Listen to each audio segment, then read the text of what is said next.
नमस्कार, मेरे साथ आप देख रहे हैं न्यूज गंगा और मैं हूं निशा भारद्वाज। देश भर में आर्थिक रूप से कमजोर वर्ग एससी, एसटी, ओबीसी के छात्रों के लिए छात्रावास किसी संजीवनी से कम नहीं है। जब ये छात्र उच्च शिक्षा के लिए शहरों का रुख करते हैं तो उनके लिए रहने की व्यवस्था सबसे बड़ी चुनौती बन जाती है। लेकिन जब संसद में नगीना सीट से सांसद चंद्रशेखर आजाद ने सरकार से इस गंभीर मुद्दे पर सवाल किया तो जवाब में क्या हुआ? पूरे संसद में हंसी ठिठोली कर मुद्दे की गंभीरता को हल्के में टाल दिया गया। क्या गरीब छात्रों की शिक्षा अब सिर्फ एक मजाक बनकर रह गई है? दरअसल चंद्रशेखर आजाद ने सीधे शब्दों में सरकार से सवाल किया कि देश भर में छात्रावासों की हालत बदहाल है। बाबा साहेब अम्बेडकर ने कहा था कि शिक्षा वो दूध है जो पिएगा वही आगे बढ़ेगा। लेकिन जब गरीब बच्चे शहर में पढ़ने आते हैं तो उनके लिए रहने की कोई सुविधा नहीं होती। मैंने पहले भी ये मुद्दा उठाया था कि छात्रावासों की भारी कमी है। सरकार बताए कि इन जर्जर छात्रावासों के सुधारों के लिए क्या ठोस कदम उठाए जा रहे हैं और खासकर मेरे लोकसभा क्षेत्र यानी नगीना में क्या कोई नया छात्रावास बनने जा रहा है? देश भर में जो आर्थिक रूप से कमजोर वर्ग हैं, एससी, ओबीसी के लोग सर, उनके लिए छात्रावास जो है बहुत महत्वपूर्ण विषय। जो बच्चे आगे पढ़ के आगे बढ़ना चाहते हैं वो जब शहरों में आते हैं तो वहाँ रहने की बड़ी दिक्कत होती है। देश भर में मैंने पिछली बार मुद्दा उठाया था छात्रावास की कमी है। बाबा साहब अम्बेडकर ने भी कहा था कि शिक्षा श्रेणी का वो दूध है जो पिएगा वो दहाड़ेगा।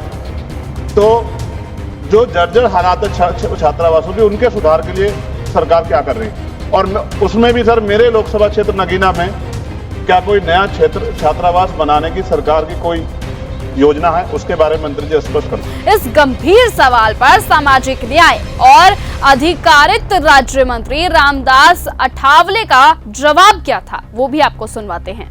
अभी तक 846 जो छात्रावास है इसके लिए 454.57 इतने करोड़ रुपए हमने दिए हैं और पूरे देश भर में 21-22 से लेकर 24-25 तक 81 छात्रावास को हमने पैसा दे दिया है। और आपका जो नगीना क्षेत्र है, ये नगीना क्षेत्र का ये विषय नहीं है, लेकिन आप अगर प्रस्ताव पे भेजते हैं जरूर आपके लिए 1 नहीं 2 नहीं 10 हॉस्टल हम देंगे, क्योंकि तुम अकेले मतलब हमारे अच्छे मित्र भी है और नगीना से आप चुनकर आए हैं। तो जितना प्रस्ताव भेजेंगे उतने मंजूरी हम दे देंगे, क्योंकि पैसा जो है ये आपके लिए है, हम आपके लिए देंगे, क्योंकि आपको अगली बार चुनकर लाना है। दरअसल रामदास अठावले ने गंभीरता से जवाब देने के बजाय उन्होंने इस मुद्दे को हल्के में लेते हुए कहा, महोदय 2007 में हमारी सरकार बाबू जगजीवन राम योजना के तहत छात्रावासों के निर्माण में लगी हुई है। अभी तक 866 छात्रावासों को मंजूरी दी जा चुकी है। छात्रों के लिए हम 1 लाख रुपए प्रति स्टूडेंट और भवन निर्माण के लिए 3 लाख रुपए तक की सहायता देते हैं। उत्तर पूर्व और हिमालयी क्षेत्रों में ये राशि और अधिक है। 2021 से 2024 तक केवल 8 नए छात्रावासों को फंड दिया गया है। लेकिन जब नगीना के लिए छात्रावास की बात आई तो उन्होंने सवाल को पूरी तरह से टालने की कोशिश कर दी। उन्होंने कहा कि आप हमारे अच्छे मित्र हैं और नगीना से सांसद बनकर आए हैं, तो जितना प्रस्ताव भेजेंगे उतने छात्रावास बना देंगे, क्योंकि पैसा आपके लिए ही है। और हाँ, आपको अगली बार फिर से सांसद भी बनाना है। बस फिर क्या था, पूरे सदन में ठहाके गूंजने लगे। लेकिन क्या ये मुद्दा महज हंसी मजाक के लिए था? संसद के बाहर चंद्रशेखर आजाद ने सरकार की इस गैर जिम्मेदाराना हरकत पर करारा जवाब दिया।